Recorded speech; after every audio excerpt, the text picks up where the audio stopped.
Shalom Bapak Ibu Saudara, teman-teman sekalian maupun yang menonton dari streaming YouTube GKT Raja Daud. Selamat hari Minggu untuk kita semua. Tidak terasa, kita sudah memasuki seri keempat, seri doktrinal kita. Di bulan Oktober ini sebentar lagi sudah mau Natal ya. Nggak terasa gara-gara virus corona ini ya.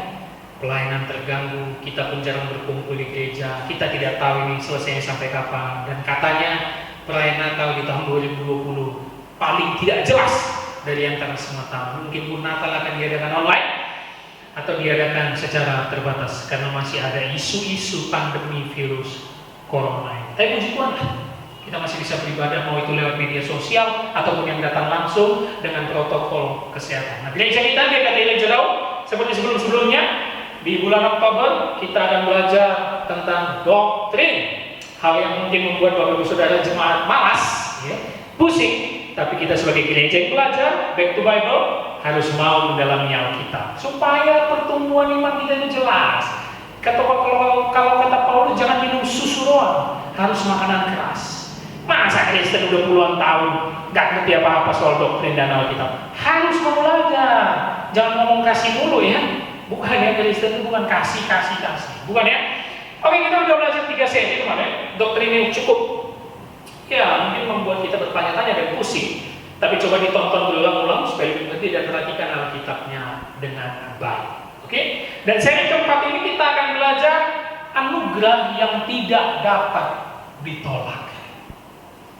Satu judul yang cukup membingungkan ya, anugerah yang tidak dapat ditolak. Ini sangat jelas. Dan ini sangat berkaitan dengan 3 seri sebelumnya. Saya sudah pernah katakan, kalau engkau gagal memahami seri pertama, kehancuran manusia dalam dosa, kehancuran total, engkau tidak akan bisa memahami seri berikutnya. Anugerah yang tidak dapat ditolak. Wah, ini kenapa ini? Boleh dong manusia itu menerima atau menolak juru selamat, terserah kamu dong. Itu statement yang paling banyak malah dikatakan oleh orang Kristen. Aku sudah mencari Tuhan kemana-mana, aku sudah mempelajari seluruh kitab suci, Hindu, Buddha, Islam, Kristen, Katolik. Akhirnya aku memutuskan, aku menerima Yesus sebagai Tuhan dan Juru Selamat. Jadi kalau mau menolaknya bisa Pak Pendeta. Kalau saya sudah mempelajari dan saya rasa Kristen salah, saya bisa menolak. Banyak ya, dengar kalimat itu pasti banyak. Kalau kita ngobrol sama saudara, sama teman, sama orang-orang yang kesaksian nih, saya sudah mencari Tuhan kemana-mana. Akhirnya hanya Yesus Tuhan yang benar, makanya saya menerima Dia.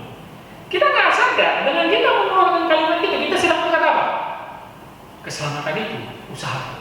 Wah, itu akan menentang seluruh isi bagian Alkitab, dan itu bisa menjadi akar dari kesesatan. Iya, itu dan termasuk sesat, Bapak Ibu Saudara. Kita harus hati-hati. Kalau engkau berkata keselamatan karena usaha, jasa, perbuatan baikmu, itu akar dari kesesatan dan menentang Alkitab. Makanya seri keempat ini kita akan belajar apa sih anugerah yang tidak dapat ditolak. Sebelumnya saya mengatakan kita akan terus menggali dari Injil Yohanes. Buka kitab kita, Injil Yohanes pasal 15. Injil Yohanes pasal 15 ayat 16. Kita akan beranjak dari satu ayat ini, tapi harus tetap memperhatikan konteksnya. Ayo buka kitabnya, belajar, ambil catatan, karena ini doktrin harus betul-betul fokus mencatat dan menggarisbawahinya ya. Injil Yohanes pasal 15 ayat 16. Perhatikan ayatnya. Kita akan lihat kata per kata dan kalimat per kalimat. Yohanes pasal 15 ayat 16, beginilah firman Tuhan. Bukan kamu yang memilih aku, tetapi akulah yang memilih kamu, dan aku telah menetapkan kamu, supaya kamu pergi dan menghasilkan buah, dan buahmu itu tetap, supaya apa yang kamu minta kepada Bapa dalam namaku diberikannya kepadamu. Amin. Demikianlah firman. Ayat yang mungkin terkenal, udah sering dibaca, tapi kelewat dan gak menganggap ayat ini penting. Padahal ini ayat yang sangat luar biasa. Oke, perhatikan ya, perhatikan. Ini konteksnya dari judul perikop pasal 15, pokok anggur yang benar. Ini kisah yang normal. Ya, ada ayat-ayat yang sangat luar biasa, nanti kita akan baca, kita akan melihat keseluruhan konteks. Saya ulangi kalimatnya, yuk kita mulai. Gali kalimat per kalimatnya. Bukan kamu yang memilih aku, tetapi akulah yang memilih kamu. Ini ayat sudah meruntuhkan semua kalimat atau statement yang tadi berkata, aku memutuskan, aku memilih Yesus sebagai Tuhan dan Juru Selamat. Bertentangan dalam ayat ini. Bukan kamu yang milih aku yang milih. Bukan Petrus yang menawarkan diri jadi murid Yesus. Nggak ada ceritanya, nggak ada. Kita tahu ceritanya bagaimana Yesus datang di perahu saat Petrus ingin menjauhi ikan. Akhirnya Petrus mengikut Yesus. Nggak pernah, nggak ada form pendaftaran, nggak ada. Kami ingin jadi murid Yesus. Ini Yesus boleh nggak? Nggak ada. Bukan kamu yang pilih, aku yang pilih. Ini nyambung sama seri ketiga kita kemarin. Bahwa Yesus tidak mati untuk semua orang, dia mati hanya untuk orang yang dipilih. Luar biasa. Saya ulang. Bukan kamu yang memilih aku, tapi akulah yang memilih kamu. Ini jelas. Petrus, Yohanes, itu semua Yesus yang pilih dan tetap. Sewaktu Yudas meninggal, bunuh diri, di Kisah Para Rasul akhirnya mereka berembuk untuk memilih murid baru untuk menjadi murid ke-12. Siapa akhirnya? Mereka membuang undi, dapat nama Matias. Nanti baca. Ternyata Matias tidak pernah dianggap menjadi rasul, karena ya pilihan Yesus Kristus langsung. Siapa? Rasul Paulus. Makanya Paulus pun dibilang rasul. Kemudian sih, ketika murid-murid berunding, buang undi, dapat nama Matias. Oke. Sementara, tapi rasul yang sebenarnya tetapkan menjadi orang ke-12 pengganti Yudas, itu Rasul Paulus. Jadi jelas, Allah memilih Paulus. Yesus Kristus memilih Paulus saat berjalan menuju Damsyik. Dalam terang cahaya dia memilih Paulus. Allah memilih Petrus sang penjala ikan. Semua itu kedaulatan dan kendali. Anugerah yang diberikan Allah kepada Petrus, diberikan kepada Yohanes, kepada Paulus, nggak bisa ditolak. Itu dia doktrin kita di seri keempat. Kau tidak dapat mengatakan no Tuhan, aku nggak menerima kau, nggak bisa kalau kau memang sudah ditetapkan untuk dipilih. Dan konteks ini dia ngomong sama murid-muridnya, khusus kepada murid-murid. Makanya lihat dari pokok anggur yang benar. Coba bagian ayat 5 di atasnya, ayat 5. Ini adalah pengajaran yang sangat luar biasa. Dia memberikan pengajaran tentang pokok anggur yang benar. Ayat 5 nih. Akulah pokok anggur dan kamulah ranting-rantingnya. Barang siapa tinggal di dalam aku dan aku di dalam dia, ia berbuah banyak. Jadi jelas, lagi-lagi ada kesinambungan. Kalau kemarin seri ketiga apa? Aku mengenal dombaku dan dombaku mengenal aku. Anggap. Nah sekarang, aku pokok anggur, barang siapa tinggal dalam aku dan aku di dalam dia, ia berbuah banyak. Itu ayat 5. Perhatikan ayat 6-nya, Bapak Ibu Saudara, ayat 6-nya. Barang siapa tidak tinggal dalam aku, ia dibuang keluar seperti ranting menjadi kering, kemudian dikumpulkan orang, dicampakkan ke dalam api, lalu dibakar. Aku tinggal dalam kau, dan kau harus tinggal dalam aku. Tinggal di sini menetap di dalam firman-Nya. Nggak bisa lagi beranjak, nggak bisa lagi pindah-pindah. Menetap. Itulah tanda engkau orang yang dipilih, orang yang diberikan anugerah, menetap di dalam Tuhan. Makanya saya mau katakan fenomena orang-orang yang pindah agama, stop katakan dia menghina Tuhan karena dulu Kristen, sekarang pindah agama. Enggak, memang dia bukan orang yang dipilih. Supaya jelas teologi kita ini dan based on Bible. Memang nggak pernah anugerah diberikan dia. Kalau dia pindah di umur 30, 40, sayangnya, padahal dia pelayan gereja, baik loh, suaranya bagus, rajin ke gereja. Ya, tapi itulah, mungkin dia lebih senang pindah ke agama. Enggak, anugerah Tuhan nggak pernah ke dia. Maksudnya apa pendeta? Maksudnya apa? Pelayanan dia, mau itu 10 tahun, 15 tahun itu, nggak pernah dia Tuhan. Iyalah, enak aja. Kau pikir Tuhan, aku cabut ya, pindah ke tempat sebelah. Tuhan akan bilang, pindah aja tuh. Orang kau nggak pernah kau pilih kok.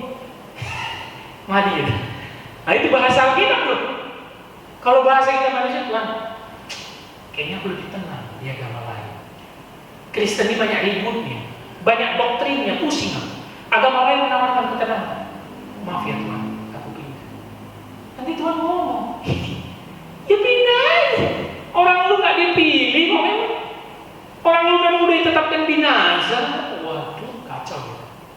bahasa kita. Anugerah ketika diberikan nggak bisa ditolak, Bapak Ibu Saudara, nggak bisa. Lihat kisah Paulus, baca itu nanti. Kalau nggak salah kisah Rasul 9 ya, 9. Ketika cahaya itu datang kepada Paulus, Saulus, Saulus, kenapa kau aniaya aku? Kalimat yang pertama keluar dari mulut Saulus, siapakah kau Tuhan? Imam. Orang terpelajar mereka kenal Tuhan. Dilanjutkan dijawab Yesus apa? Akulah Yesus yang kau aniayai. Ada nggak teks Alkitab mencatat? Oh sorry, kamu nggak percaya kamu, sorry ya. Aku bahkan mau menganiaya jemaatmu. Dia langsung buta, dia langsung dibawa puasa, merenung akan kebodohannya. Setelah dia tidak buta lagi, dia bangkit, percaya, memberitakan Injil. Gak ada itu ditolak, gak ada. Ketika Allah, Yesus memilih Petrus saat menjala ikan, ketika disuruh tebarkan ke sini, tebarkan, akhirnya kok nggak respon Petrus apa? Bukan dia bilang, hebat juga kok ya. Baru kali ini udah orang ada mujizat di tanah Israel. Enggak. Tuhan pergilah. Aku ini orang berdosa. Dia merasa tak layak karena dia tahu sedang bertemu dengan anak Allah. Enggak ada itu penolakan. Enggak. Weh, banyak dapat dulu, banyak dapat ikan kita ini Yohanes Andreas. Sekarang dia sama Yohanes Andreas ya. Ayo kita jual, kita jadi nelayan yang baik. Enggak. Teks Alkitab mencatat. Setelah dia mendapat banyak ikan itu yang jalannya hampir koyak. Apa dia kata? Dia meninggalkan segalanya, pergi mengikut Yesus. Haleluya. Anugerah yang tidak dapat ditolak. Ini sangat jelas. Kau nggak bisa mengatakan no kepada Tuhan. Sama seperti mungkin saya sebagai hamba Tuhan dipanggil. Pendeta itu terpanggil, bukan profesi atau pekerjaan, terpanggil. Kau nggak bisa katakan no kepada panggilan Tuhan. No, nggak bisa. Mau kau macam Yunus kek, mau lari kau, tetap akhirnya dia gini. Iya, nggak bisa lari dia dari panggilan untuk memberitakan penghukuman kepada bangsa Niniwe. Nggak bisa. Anugerah tidak dapat ditolak. Apalagi yang lagi 16, kita ulang kalimatnya. Bukan kamu yang memilih aku, tetapi akulah yang memilih kamu. Kalimat ini sangat menarik dan bermakna, Bapak Ibu Saudara. Kenapa? Ini menjadi perbedaan signifikan agama Kristen yang mengikut Kristus dengan agama lain. Supaya kalian tahu fondasi ini, supaya kalian tahu, jangan malu-maluin Kristen. Apa itu? Kalau agama lain melakukan segala macam cara dan kebaikan untuk mencapai Allah, untuk menyenangkan Allah, untuk mencapai surganya, melakukan segala macam cara dan kebaikan yang mungkin sesuai tertulis di kitabnya, mereka melakukan itu untuk mendapat keselamatan itu, untuk mencari Allah. Itu agama lain. Kristen atau pengikut Kristus satu-satunya yang menjelaskan Allah yang maha kudus di sorga mencari manusia kudus. Itu keunikan dan keunggulan Kristen. Kalau fondasi ini nggak tahu, jangan jadi Kristen kalian. Ini dasar lagi nih. Allah yang maha kudus di sorga, suci, kudus, mau mencari manusia berdosa. Allah yang maha kudus mau memilih orang-orang berdosa. Bukan kamu yang pilih aku, bukan kamu yang cari aku yang pilih kamu, aku yang cari kamu. Allah yang luar biasa, Yesus Kristus. Jadi kebanyakan orang nggak ngerti Yesus karena memang nggak tahu Alkitab, nggak mau baca. Jelas sekali. Gayanya sok-sok nyari Tuhan, gayanya aja sok-sok penuh dengan pengalaman kesaksian. Aku udah baca semua kitab agama, memang aku percaya Yesus. Tak perlu begitu. Kalau kau memang sudah beriman dengan dia, pelajari dulu dengan baik Alkitab, baru nanti ada perbandingan. Bukan tak perlu kau baca semua kitab di dunia ini, semua kitab di dunia ini dalam minggu ini. Karena kalau kau memang mau yang dipilih, yang darahnya terkumpul untuk kau mendapatkan anugerah yang tidak dapat engkau tahu. Kau nggak bisa mengatakan tidak kepada anugerah Tuhan. Lanjutkan kalimatnya 16. Bukan kamu yang memilih aku, tetapi akulah yang memilih kamu. Dan aku telah menetapkan kamu. Dan saya menetapkan. Sebelum dunia dijadikan, orang-orang yang mau dipilih sudah ditetapkan. Ini sama dengan nanti di kitab Efesus. Predestinasi. Ya, ditetapkan. Aku telah menetapkan kamu supaya kamu pergi dan menghasilkan buah. Ayat 11. Kalau sudah dipilih, sudah mendapatkan anugerah, sudah ditetapkan menghasilkan buah. Kan jelas sekali Alkitab. Teks Alkitab mencatatnya sangat jelas dan terperinci. Kalau kau sudah mendapat anugerah, engkau pasti pergi dan menghasilkan buah. Aku telah menetapkan. Tapi Pak Pendeta, nggak ada selama ini aku lakukan apa-apa untuk Tuhan. Ya kau tanyalah, karena kamu bukan dibimbing. Tapi biasanya kalau ada keraguan dalam hati itu positif, bagus. Itu ada ciri-ciri mau bertobat. Orang-orang pilihan itu seperti itu. Orang pilihan itu bukan tadi dia kayak dewa ya, suci langsung berbuat baik, dipilih dari kekal langsung dia berbuat baik, nggak pernah buat dosa. Bukan, proses kan. Dan memang kalau ada keraguan, habis mendengar firman ini, kok seperti tertegur dan tertusuk aja. Nah, itu sinyal-sinyal orang pilihan tuh. Tapi kalau kau tetap bebal, ya, tahu bebal, masuk sini, keluar sini, gitu terus. Senin sampai Sabtu kesetanan, Minggu baru ketuhanan. Yang penting gereja, yang penting kasih persembahan, cari duit sebanyak-banyaknya, beli mobil, beli rumah, kejar keinginan duniawi, cari jabatan setinggi-tingginya, menikah, punya. Capek kali kok hidup seperti itu. Nggak ada Kristen seperti itu. Tapi ketika kau mendengar firman dan doktrin ini, ini mau pilihan nggak ya? Gitu kan. Itu sinyal dari Roh Kudus tuh. Dari hati Roh Kudus sedang memperingatkan kita bertobat. Ayo, kan kau yang pilihan bertobat. Orang pilihan bukan nggak bisa jatuh dalam dosa, bisa kali pun bertobat, bangkit, layani Tuhan. Itu dia. Kau sudah ditetapkan, pergi, beritakan Injil, hasilkan buah. Itu tanda orang yang mendapat anugerah. Anda udah nggak ada betul. Ayo, Bapak Ibu Saudara, kalau meminjam bahasa perjanjian lama, jangan keraskan hatimu. Ya, jangan keraskan hatimu. Nanti semakin dikeraskan Allah hatimu, iya kan? Biasanya bagi orang-orang tidak dipilih, semakin dikeraskan hatinya. Allah memang menetapkan untuk mengeraskan hatinya seperti Firaun. Ya, apa mau seperti Firaun? Jangan sampai. Kalau kau sudah Kristen puluhan tahun, kalau kau merasa anugerahnya untukmu, yuk pergi dan menghasilkan buah. Dan lihat kalimat selanjutnya benar. Dan buahmu itu tetap.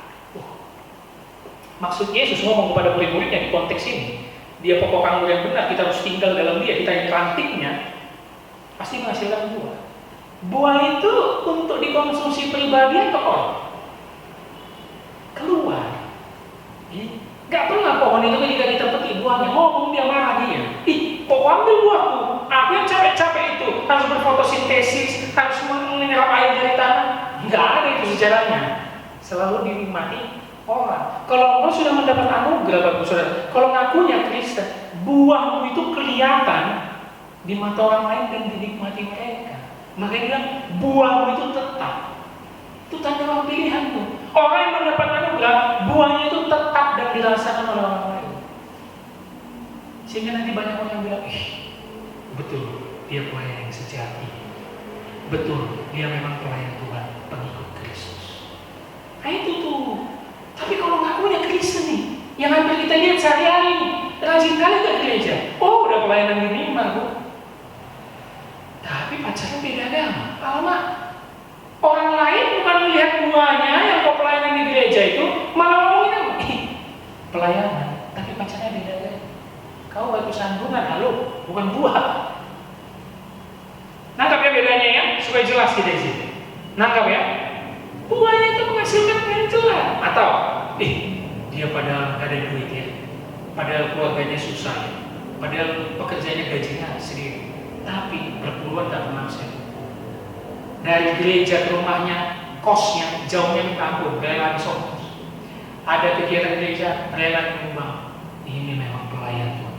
Itu buah yang jelas. Itu tanda kau memang mendapat anugerah. Itu tanda memang kau murid Kristus.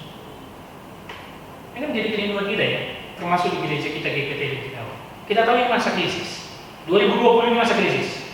Jemaat nggak ada yang datang, kita ibadah banyak online, ya kan? Jemaat udah takut-takut, malah udah nyaman sekarang. Bukan takut-takut lagi ngomongnya, udah nyaman gereja dari rumah, ya kan? Bukan takut lagi. Bahkan mungkin nanti pemerintah udah bilang corona sudah hilang, pasti jemaat bilang udah dari rumah aja lagi dah, belum hilang itu corona.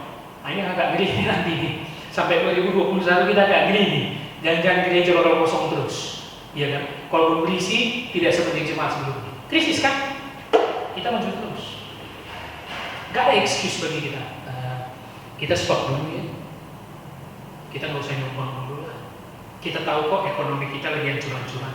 Kita tahu kok gaji kita dipotong. Atau kita tahu kok kita di PHK. Gak ada alasan kita. Kalau kau memang mendapat anugerah, mati-matian dan berkorban. Sama seperti saya di ketiga kemarin ya. Akulah gembala yang baik yang memberikan nyawa. Orang Kristen ini sok apa ya? Kalau saya bisa katakan, SKSD, sok kenal, sok dekat sama Tuhan Yesus. Tahunya film Passion of Christ kalau pasca diputar kita itu kayak, bisa nggak Tuhan bilang berkorban? Tapi kita sendiri tahu berkorban. Bingung nggak kita sebagai pengikut Kristus ini? Nggak usah jauh-jauh berkorban untuk pelayanan aja. Ya. Pak Pendeta nggak tahu, saya setiap bulan nyumbang ke panti asuhan. Itu saya jadikan perpuluhan. Nah ini ngawur ini. Itu banyak kali saya jumpai DM di Instagram bertanya kepada saya, Pak Pendeta boleh nggak perpuluhan ke panti asuhan? Nggak nyambung. Perpuluhan ke gereja ke panti beda lagi. Habis kalau Pak Pendeta itu memang nggak niat kau. Iya kan? Tapi kau bilang kalau nyumbang panti kau pikir kau berbuat baik untuk Tuhan. Saya mau katakan bukan itu ukuran. Saya bukan katakan itu salah, bukan itu bukan perbuatan baik di mata Tuhan. Bahkan, dengarkan kalimat ini, bahkan terkadang nggak dipandang Tuhan. Serius. Kenapa? Karena memberikan sumbangan, mau itu ke beda agama sama agama, terserah lah.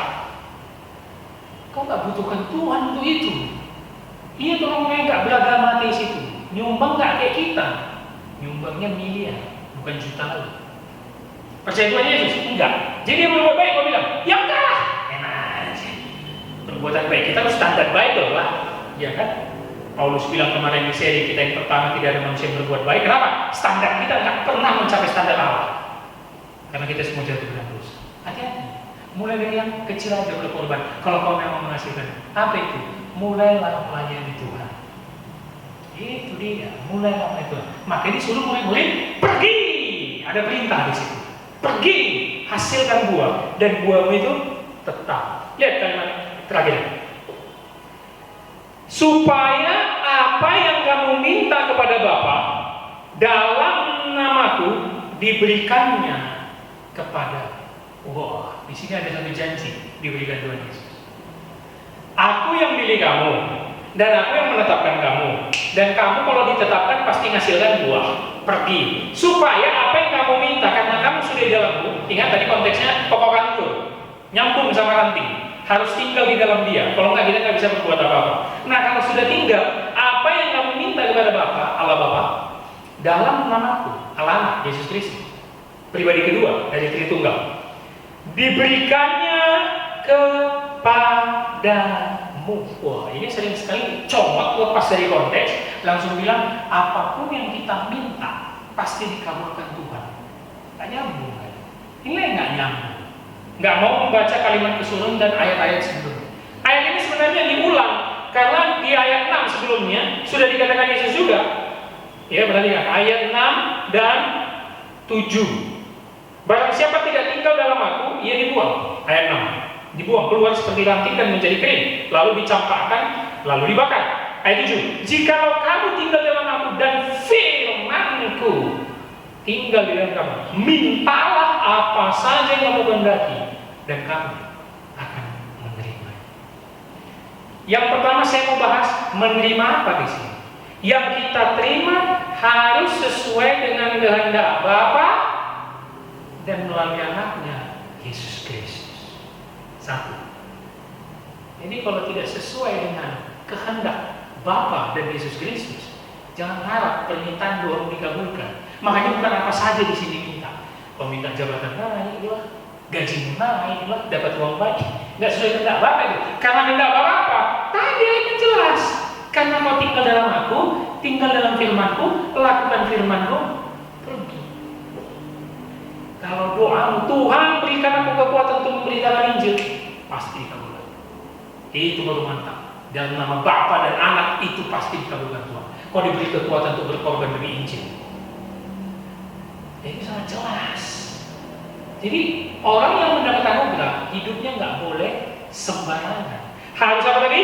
Tetap di dalam firman-Ku. Tadi kata tetap sudah kita bahas, nggak bisa pindah, nggak bisa setengah-setengah. Tetap utuh di dalam firman. Dan pasti apa? Menghasilkan buah. Ini sangat jelas. Minta. Memang kerja kita harus minta kepada Bapa kita. Ada relationship yang sangat dekat melalui nama Yesus Kristus. Tapi yakinlah kau, yang kau terima harus sesuai dengan kehendaknya, yaitu supaya kau menghasilkan buah. Karena kau orang yang dipilih, orang yang diberikan anugerah. Sebagai contoh yang konkret dari Alkitab, Bapak Ibu Saudara, semua orang pilihan, murid-murid, rasul, nabi-nabi perjanjian lama, orang-orang perjanjian lama pasti menghasilkan buah. Simpel. Tidak ada satupun rasul yang ketika dipilih untuk pergi memberitakan Injil amanat agung berdiam diri di rumah mengurus keluarganya. Enggak. Berdiam diri malah balik ke pekerjaannya, entah itu nelayan, entah itu pemungut cukai. Enggak. Menghasilkan buah. Dan salah satu buah mereka yang bisa kita nikmati apa? Tulisan-tulisan mereka yang dituntun oleh Roh Kudus. Lewat tulisan-tulisan ini kita belajar doktrin. Lewat tulisan-tulisan ini kita semakin dikuatkan iman dalam Yesus Kristus. Rasul Paulus yang tadi kita sudah bahas dan seri ketiga juga kita sudah bahas, dipilih dan ditetapkan, buahnya luar biasa. 13 surat dia tulis di Perjanjian Baru. Ini orang yang sangat jenius melalui pikirannya. Dia betul-betul merasakan sebagai orang yang menerima anugerah.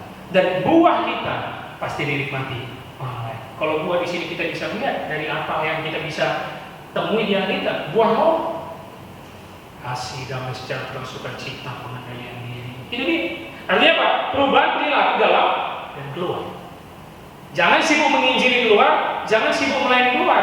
Dalam ini ada perubahan. Buahmu nol juga, karena buah roh itu singular, tunggal. Satu buah 9 rasa, bukan buah-buah roh. Seringkali pendeta kepleset. Buah-buah roh katanya, enggak. Buah itu tunggal. Kasih, sukacita, damai, sejahtera, pengendalian diri dan segala macam, kesabaran, itu harus ada, dan itu semua merujuk ke dalam. Yuk, sudah kalau mengalami perubahan hidup, orang yang mendapat anugerah yang tidak bisa ditolak, mengalami perubahan hidup di dalam, ada buah roh di dalamnya, tidak lagi menjadi pribadi yang sama dulu, lalu dia akan pergi menghasilkan buah, keluar, dan buahmu itu tetap. Dan semua kau lakukan itu, kau minta kekuatan dari Bapa melalui nama Tuhan kita Yesus Kristus. Maka dibilang dia di kalimat terakhirnya, dan itu akan diberikannya kepada. Ini konteks Yesus ngomong sama murid-murid. Begitu juga lagi ketika kita membaca ini, mempelajari doktrin ini, anugerah jika kau rasakan. Apa yang sudah kau lakukan? Ada perubahan dari dalam diri sudah? Sedikit demi sedikit sudah diproses? Mantap. Lalu apa kelainan keluar untuk menghasilkan buah dan dinikmati oleh orang banyak? Kita merintis gereja bukan kerjaan, tapi memang ini panggilan untuk menghasilkan buah. Saya sebagai pendeta beserta teman-teman pengurus bukan kerjaan, mau gaya-gayaan, harus mengalami perubahan juga dari dalam. Kita bisa jaga orang terdekat, tanya mereka apa perubahan hidup kita. Sudah ada orang yang mengatakan hidupmu mantap sudah berubah. Artinya engkau betul orang yang mendapat anugerah. Jangan pernah andalkan dirimu. Jangan pernah merasa mencari Tuhan dengan kekuatanmu. Karena yakinlah Tuhan Yesus sudah memilih orang pilihnya sejak dari kekekalan sebelum dunia dijadikan. Makanya dia berkata tadi, bukan kamu yang pilih aku, akulah yang memilih kamu. Bapak Ibu Saudara, rasakan dirimu. Sudahkah kau menjadi orang pilihan yang mendapat anugerah itu? Amin.